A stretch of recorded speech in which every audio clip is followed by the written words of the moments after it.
Un peu plus loin que nous, dans le passage, il y avait une famille de relieurs. Leurs enfants ne sortaient jamais. La mère, c'était une baronne de Caraval, c'était son nom. Elle voulait pas surtout que les mômes apprennent des gros mots. Ils jouaient ensemble toute l'année derrière les carreaux, à se mettre le nez dans la bouche et les deux mains en même temps. De temps, c'était des vraies endives. Une fois par an, elle s'en allait toute seule, Madame de Caraval, en vacances, faire une visite à ses cousins dans le Périgord.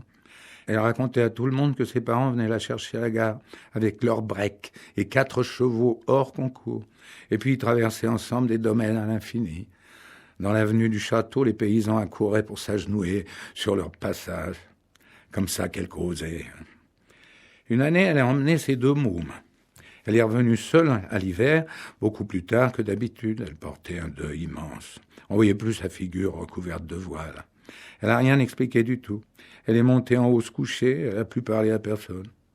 Les mômes qui sortaient jamais, la transition leur fut très forte. Ils étaient morts au grand air. Ça a fait réfléchir tout le monde à une telle catastrophe. On n'a plus parlé que d'oxygène de la rue Thérèse à la place Gaillon, pendant plus d'1 mois. Nous autres, on avait l'occasion d'aller souvent à la campagne. L'oncle Édouard, le frère à maman, ils ne demandaient pas mieux que de nous faire plaisir. Ils proposaient des excursions. Papa les acceptait jamais. Il trouvait toujours des prétextes pour se défiler. Il voulait rien devoir à personne, c'était son principe. Il était moderne, l'oncle Édouard. Il réussissait très bien dans la mécanique. D'abord, il était habile. Il faisait ce qu'il voulait avec ses 10 doigts. C'était pas un dépensier. Il nous aurait pas entraînés, même quand même la moindre sortie, ça revient forcément assez cher.